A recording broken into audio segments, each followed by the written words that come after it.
Hello friends, welcome to GK study. तो आज की इस वीडियो में हम बात करने वाले हैं हिमाचल जेओए आईटी के जो अभी फॉर्म्स निकले हैं, जिनको बहुत सारे कैंडिडेट जो हैं वो फिलअप करेंगे। तो उससे रिलेटेड कुछ आप लोगों के क्वेश्चंस थे जो कि कॉमन क्वेश्चंस थे और बहुत सारे कैंडिडेट ने जो है वो पूछे थे। तो सभी का रिप्लाई करना तो पॉसिबल नहीं था, तो इसलिए उसके ऊपर एक वीडियो बनाई गई है। तो आई थिंक आपके जो है ये वीडियो काम आएगी। बट उससे पहले, अगर आप हिमाचल प्रदेश के किसी भी कम्पिटेटिव एग्जाम की तैयारी कर रहे हो तो आप लिंक डिस्क्रिप्शन में मैंने डाल दिया है। सिंपल से आपको परीक्षा ऐप को डाउनलोड करना है और इंटरफेस आपको सामने दिख रहा है। वहां पर जाकर जो है आपको नीचे टेस्ट की जो है एक सेक्शन आपको दिखेगा। वहां पर जाकर जो है आप जो अभी फिलहाल के लिए एग्जाम चले हुए हैं, एचपी 1 पास आप ले सकते हो। साथ ही साथ कोऑपरेटिव बैंक और एचपी कांस्टेबल का जो है आप एग्जाम बाय कर सकते हो। यहाँ पर आप देख सकते हो कि कोऑपरेटिव बैंक के टेस्ट जो है वो किस तरह के हैं और कांस्टेबल के भी साथ साथ आपको टेस्ट जो है वो मिलेंगे। हर एक में जो है वो डेमो टेस्ट दिया गया है, बाकी पूरे डिटेल्ड आपको मॉक टेस्ट मिलेंगे। साथ ही साथ आप एचपी 1 पास जो है वो बाय कर सकते हो, जिसमें आपको जो है वो कंबाइंड टेस्ट, बहुत सारे टेस्ट जो है वो एक ही साथ मिल जाएंगे। कूपन कोड यूज करना है आपको जीके स्टडी 40, जिससे आपको डायरेक्टली जो है वो 40% का डिस्काउंट मिल जाएगा। तो जीके स्टडी 40 के जगह अगर आप अभी 50 जो है वो यूज करोगे इंस्टेंट, तो आपको 50% का जो है वो डिस्काउंट मिलेगा। ठीक है, लिंक मैंने डिस्क्रिप्शन में डाल दिया है, तो जो भी इंटरेस्टेड है वो जाकर ज्वाइन कर सकते हैं। सबसे पहले सबसे कॉमन क्वेश्चन की बात करते हैं कि जो एचपी जेओए के एग्जाम फॉर्म्स निकले हैं उनके लिए जो एज रखी गई है, एज वो क्या रखी गई है। ठीक है, यानी कि एज आपकी कितनी होगी, तो वो होगी आपकी 18 से 45। ये वैसे सारी चीजें जो है वो आपके नोटिफिकेशन में बताई गई है, बट फिर भी अगर आपने नहीं देखी है ये आपको नहीं मिला है तो 18 से 45 एज है। अगर आपको नहीं, थोड़ा डाउट है कि आप इसके लिए क्वालिफाई करते हो कि नहीं करते हो, तो आपको सिंपल सा क्या है कि आपको गूगल पे जाकर सर्च कर लेना है एज कैलकुलेटर। ठीक है, एज कैलकुलेटर करके आता है, तो वहां पर आपको जब आप पैदा हुए हैं वो डेट डालनी है, उसके बाद आपको डालनी है आज की डेट। तो अगर आप 18 के होते हो, जो भी वो दिखाएगा, ठीक है, 18 से 45 के बीच में हो, तो आप इस फॉर्म के लिए जो है अप्लाई कर सकते हैं। ठीक है, तो आई थिंक आपका डाउट क्लियर हो गया होगा। क्वालिफिकेशन जो रखी गई है वो +2 रखी गई है। 12th अगर आपने की है और आप 18 साल के हो, ठीक है, या 18 साल से ऊपर हो, तो आप इसके लिए अप्लाई कर सकते हो। 18 साल से अगर आप नीचे हो तो आप इसके लिए अप्लाई नहीं कर सकते हो। ये चीज आपको याद रखनी पड़ेगी। तो आई थिंक पहला डाउट आपका क्लियर हो गया होगा कि एज फैक्टर इसमें जो है वो क्या है। नेक्स्ट क्वेश्चन की बात करते हैं। मोस्ट इंपोर्टेंट क्वेश्चन जो है वो है आपका कंप्यूटर डिप्लोमा से रिलेटेड। तो इस एग्जाम में जो है वो कोई भी कंप्यूटर डिप्लोमा आपको नहीं चाहिए। ठीक है, और ये जो सारी चीजें मैं आपको बता रहा हूं ये मैंने ऑफिशियल साइट, मतलब ऑफिशियल साइट नहीं, ऑफिशियली जो नंबर इनका दिया गया था उस पर कंफर्म की है। ऐसा कुछ नहीं है जो मैं अपनी साइड से बोल रहा हूं या आपको कोई डाउट है कि भाई मैं अपनी साइड से बोल रहा हूं, तो आप जाके खुद भी कंफर्म कर सकते हैं। नंबर मैंने नोटिफिकेशन में बताया है।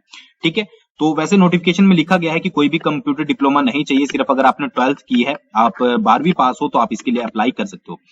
तो जो भी लोग ये कमेंट कर रहे थे कि मैंने 1 साल का डिप्लोमा किया है, या फिर मेरे पास 6 महीने का डिप्लोमा है, या फिर मेरे पास कोई भी डिप्लोमा नहीं है, तो ये आपको सोचने की ज्यादा जरूरत नहीं है। अगर आपके पास सिर्फ +2 है तो आप इसके लिए अप्लाई कर सकते हैं। हाँ, अगर उसमें आपके पास मांगा गया है कि आपके पास कोई एक्स्ट्रा इन्फॉर्मेशन, एक्स्ट्रा आपके पास कोई क्वालिफिकेशन है, तो अगर आपके पास डिप्लोमा है तो आप उसमें लिख दीजिएगा, बाकी कंपलसरी नहीं है। तो अगर आपने 12th की है तो आप इजिली इस एग्जाम को जो है वो फिलअप कर सकते हो, बकायदा आप 18 से 45 साल के हो। ठीक है, तो आई थिंक ये कंप्यूटर डिप्लोमा वाला भी आपका पूरा कंफ्यूजन जो है वो क्लियर हो गया होगा। एक और क्वेश्चन आपका आउटर स्टेट से रिलेटेड के जो आउटर स्टेट वाले हैं वो इसको भर सकते हैं कि नहीं भर सकते हैं। तो आउटर स्टेट वाले जो है वो फॉर्म को फिलअप नहीं कर सकते। अगर आपने +2 और 10th हिमाचल प्रदेश से की है तो आप जो है इसको फिलअप कर सकते हो। बट अगर आपने 12th नहीं की है, 10th नहीं की है और आप अदर स्टेट के हो, तो आप इसको अप्लाई नहीं कर पाओगे। ठीक है, तो ये चीजें याद रखिएगा।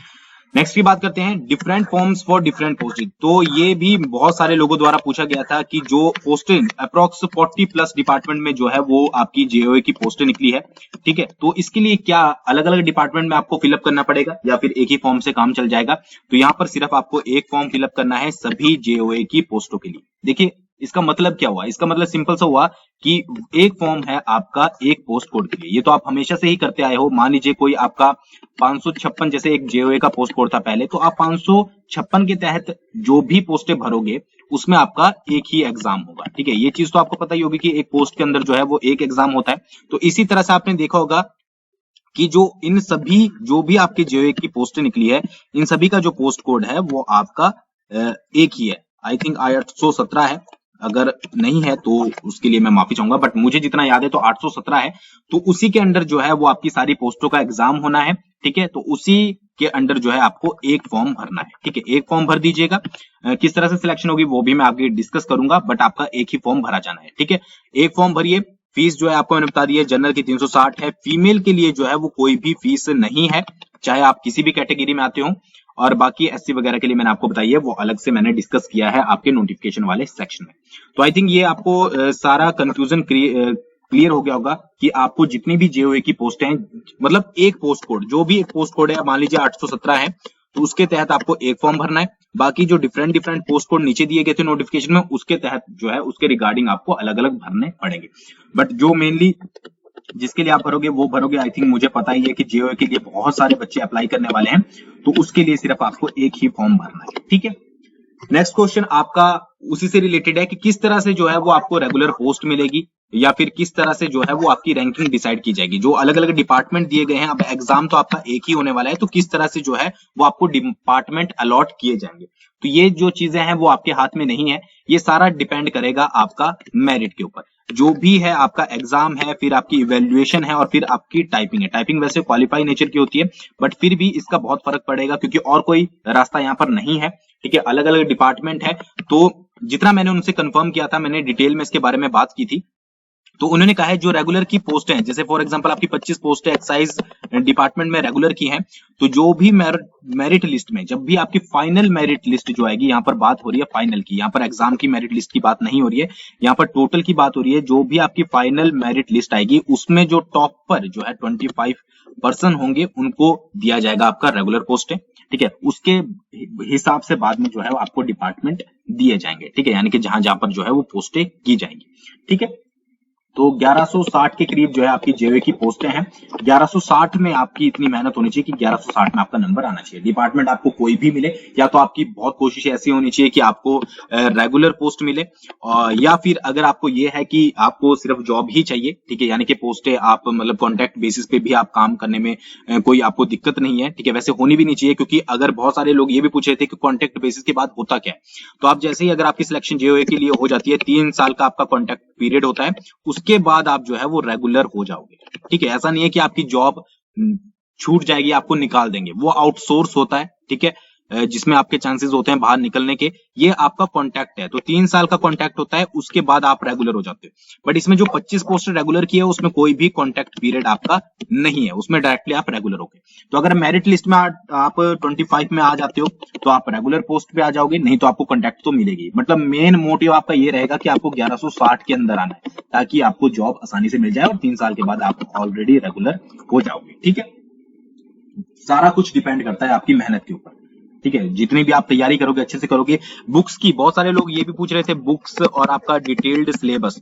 तो बुक्स और डिटेल्ड सिलेबस के ऊपर अलग से वीडियो आएगी, क्योंकि मैं नहीं चाहता कि आपको मैं चलते फिरते कोई बुक का नाम बता दूं या फिर सिलेबस डिस्कस कर दूं। इसके ऊपर अच्छे से डिटेल में कल वीडियो आएगी, अच्छे से एनालाइज करके आपको बुक्स बताई जाएगी, जिसके अलावा आपको कोई बुक पढ़ने की जरूरत ना पड़े कंप्यूटर की, और भी कुछ ट्रिक्स आपको बताई जाएगी। साथ ही साथ डिटेल्ड सिलेबस कंप्यूटर का और जीके का। जीके आपकी 50 मार्क्स की है, और कंप्यूटर का आपका जो है 120 मार्क्स का है। कल मैं अच्छे से आपको डिस्क्राइब कर दूंगा। जो भी इंटरेस्टेड होंगे, कल मुझे वीडियो के थ्रू आप मुझसे जुड़ जाइएगा, आपको पता लग जाएगा। तो अच्छे से एक बुक सेट पूरा आपके लिए, और साथ ही साथ जीके कैसे प्रिपेयर करनी है और आप कंप्यूटर में कैसे फोकस करोगे, इस चीज के ऊपर बात की जाएगी, ठीक है।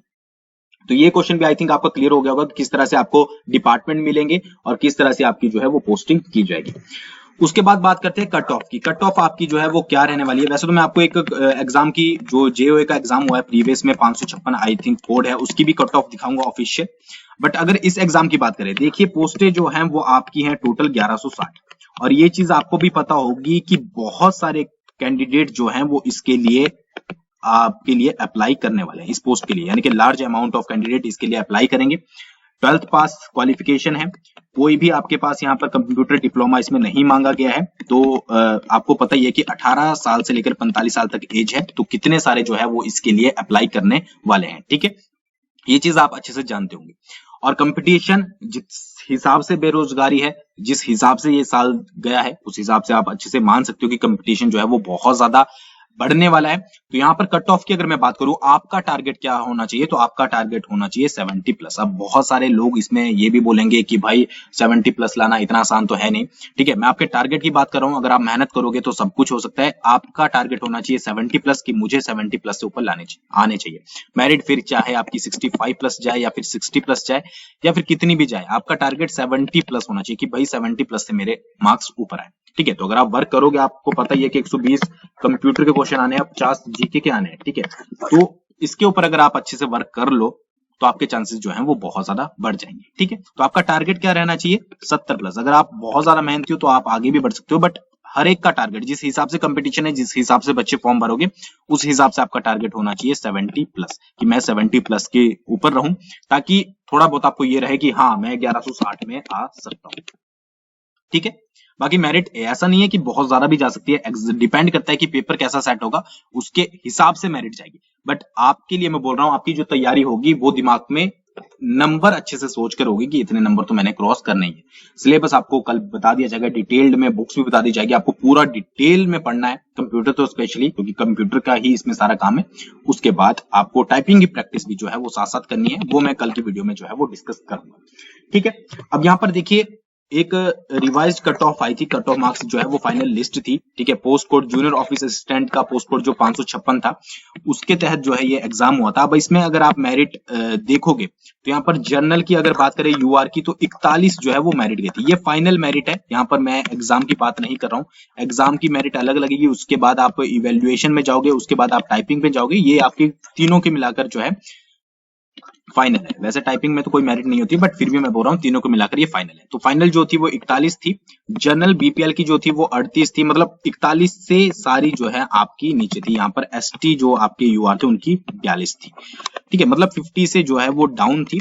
बट उस समय आप ये भी अंदाजा लगा सकते हैं कि उस समय जो थी वो 1160 पोस्टें तो नहीं थी, ठीक है, और ना ही इतने बच्चे जो है अप्लाई करने वाले थे। कुछ तो पोस्टों को देखकर ही अप्लाई नहीं करते, और कुछ इस बार जो है वो ये देखकर अप्लाई करेंगे कि 1160 जो है वो बहुत ज्यादा पोस्टें निकली है, तो हमें भी जो है वो अप्लाई करना चाहिए, ठीक है। तो ये चीज याद रखिएगा कि आपको ये तो बिल्कुल नहीं देखना है कि प्रीवियस में कितनी कट ऑफ गई थी।